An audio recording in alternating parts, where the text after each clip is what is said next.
Welcome to our project. For this project, we're going to be exploring form and storytelling, the creation of a Keith Haring inspired sculpture. So we're going to call this Friends with Keith Haring. So your first big step is going to be to find inspiration. So you're going to look at the slides inside Google Classroom or wherever I've shared them with you and take a look at some of Keith Haring's artwork. And then you're going to fill a sketchbook page with wonderful ideas. So on your sketchbook page, make sure you write. I'll do this with something a little bit darker. So you're going to write Keith Haring. All right. And then you're going to fill your sketchbook page with a whole bunch of ideas. So you're going to brainstorm and think about possible solutions for your project.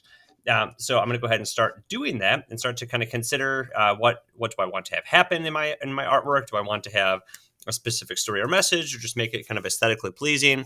So I'm going to start sketching a bunch of these really simplistic figures because we're going to make these super simplified characters like Keith Haring out of cardboard. And one, we want to keep it simple because of the limitation of cardboard to make it somewhat easy to work with. And two, we want to just try emulating his style just for fun to see what happens when we try out his style and create our original artwork inspired by him. So I'm just thinking about some ideas and sketching some possible solutions. So I would like you to fill your page with these possible solutions. You're going to turn in this page eventually and share it with me about how you went about designing your idea.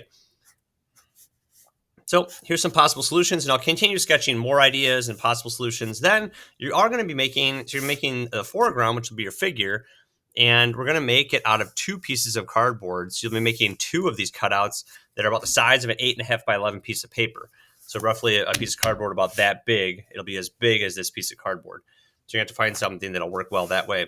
And you could draw this out on a piece of sketch paper, like doodle paper, and then trace it if you want later. So also, you're going to be creating a background. So you're going to then consider and think about, all right, if I have one big piece of cardboard and I'm going to make a background for my characters to dance in front of, what would that look like? Would it be simplified with just some simple marks like that, and maybe yellow and green?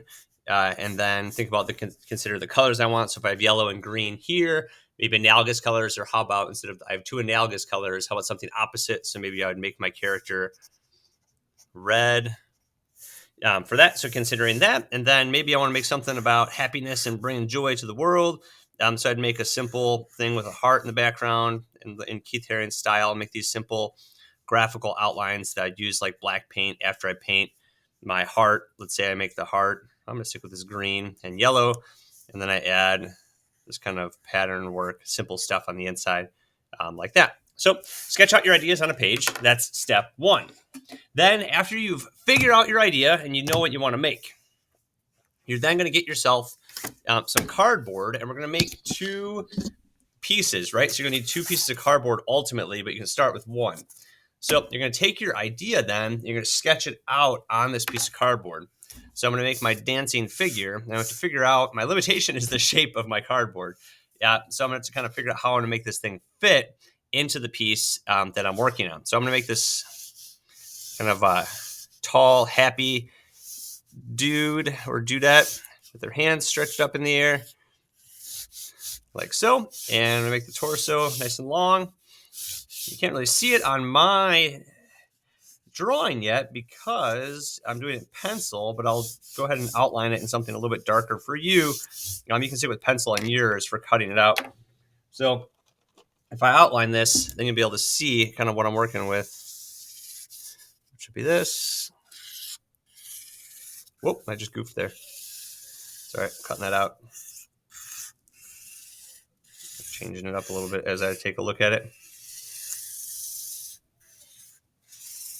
Okay, so I'll have something like that. Now I'm going to have to cut this out twice because then on the next part, after I have my two pieces cut out, we're going to sandwich them kind of like an ice cream sandwich with crumpled paper between them, and then tape it over the sides and then paper mache.